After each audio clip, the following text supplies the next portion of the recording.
My name is Jack. I live in a small city in Iowa. I'm 13 years old, and in just 1 week, I'm going to turn 14. I was super excited because this year my birthday celebration was planned at my grandfather's house. 2 days later, our whole family, mom, dad, me, and my younger brother Robert, packed our bags and left. My grandparents' house was far from ours, almost a 5 to 6 hour drive. When we finally reached, both Grandpa and Grandma were extremely happy to see us. Grandma had even baked cookies for us. And honestly, I ate almost half of them by myself.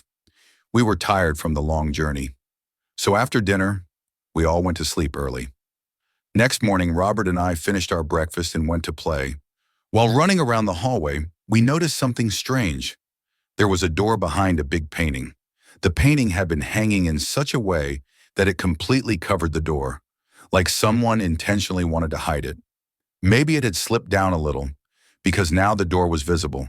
It looked like the entrance to a basement. I looked at Robert and said, "Why is this basement hidden? Let's check it out." He nodded immediately. But just when we were about to open it, Grandpa suddenly appeared behind us. His voice was sharp, unusually strict. "What are you two doing here?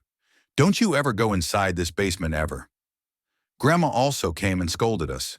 It felt weird. They never talked to us like that. They were always sweet and gentle. But we thought maybe they kept something important inside and didn't want us touching it. So we dropped the topic. That night, something woke me up. I had to use the washroom. Robert was sleeping deeply, so I quietly got up and went. While I was inside, I heard a faint sound. At first I ignored it, but then it came again, and again, a slow, strange sound. I stepped out and listened carefully. The sound was coming from the basement. I walked toward the basement door and pressed my ear against it. The sound was clearer now, like someone breathing slowly, against my better judgment. I opened the basement door, held a torch in my hand, and went down the creaking stairs.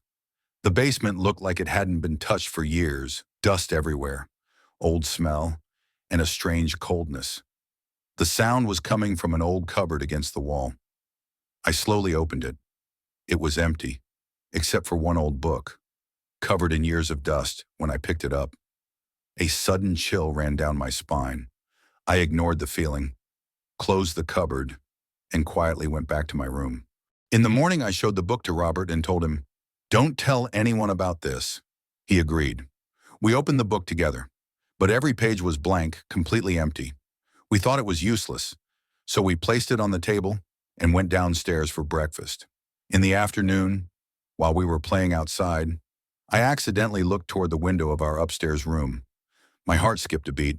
Standing behind the window was a black, shadowy figure, still, silent, staring directly at me. I froze. When I tried to show Robert, the figure had disappeared. I convinced myself it must have been a family member and tried to ignore it. Evening came, and we went back to our room. And then, we saw something that drained the blood from our faces. The old book, the one we had left closed on the table, was now open, and written on one of its blank pages, in red letters, were the words, "I am here." We stared at each other. Neither of us had written it. Before we could think more, Mom called us for dinner. We shut the book and hid it inside the cupboard. After dinner, we went to sleep that night. I had a terrifying dream. The same black figure from the window, standing still, watching me, with red, glowing eyes.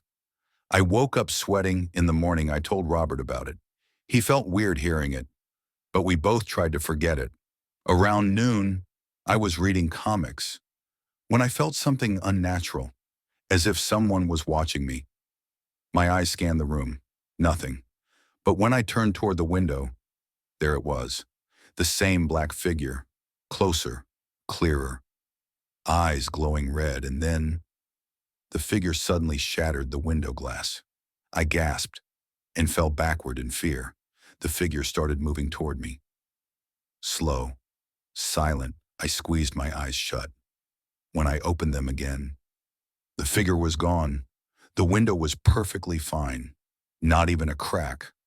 I panicked and ran straight to my parents. I didn't want to be alone anymore. Late at night, I was alone in the room, playing games on my phone. Out of the corner of my eye, I noticed something in the corner of the room, a dark shape. When I focused on it, my skin went cold. The same black figure was standing there, smiling, its red eyes glowing, and in its hand, a sharp knife. I screamed. Everyone rushed to my room. Crying, I told them everything. The basement, the book, the shadow. Grandfather's face turned pale. He asked only one question. Where is the book? I pointed to the cupboard. He quickly grabbed the book and threw it straight into the fireplace. The pages caught fire immediately. He sighed deeply and said, "You're safe now. Whatever that thing was, it came with the book, and now it's gone." We didn't talk about the book again. The night passed quietly, and finally, my birthday arrived.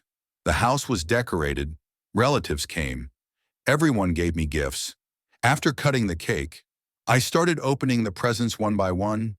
Then I opened one particular gift and froze.